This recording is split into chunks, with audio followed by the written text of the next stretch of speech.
اعوذ باللہ من الشیطان الرجیم، بسم اللہ الرحمن الرحیم۔ روایت میں ہے کہ ایک شخص کا بیٹا بہت زیادہ علیل ہو گیا۔ جب اسے کہیں سے شفا نہ ملی تو اس نے لے جا کے مولا عباس کی زری پہ ڈال دیا اور دعا کی کہ مولا باب الحوائج میرے اس فرزند کو صحت یاب کر دیں۔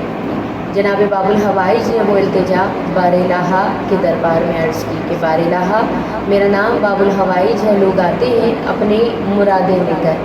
خدا کی طرف سے وہی نازل ہوئی کہ اے باب الحوائج، اے غازی عباس علمدار باوفا سقائے سکینہ، یہ شخص دنیا میں اپنی میعاد پوری کر چکا ہے۔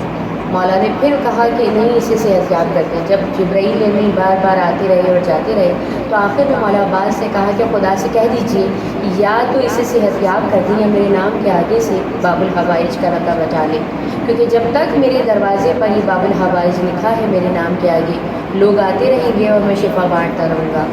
اس وقت ہم کوارنٹائن میں جس طرح کی لائف گزار رہے ہیں، دعا کرتے ہیں کہ بار الہ جس طرح ہمارا رجب اور شعبان گزرا، جس طرح ہم نے ایام علی کا جلوس کیا، بار الہ جلد از جلد ہمیں اس وبائی مرض سے، اس پاکستان کو، پوری دنیا کو اور پوری دنیا میں جہاں جہاں مومنین ہیں اپنی حفظ و امان میں رکھیں، اس کی شر سے محفوظ رکھیں اور جلد از جلد ہمیں اس وبا سے باہر لے کر آئیں۔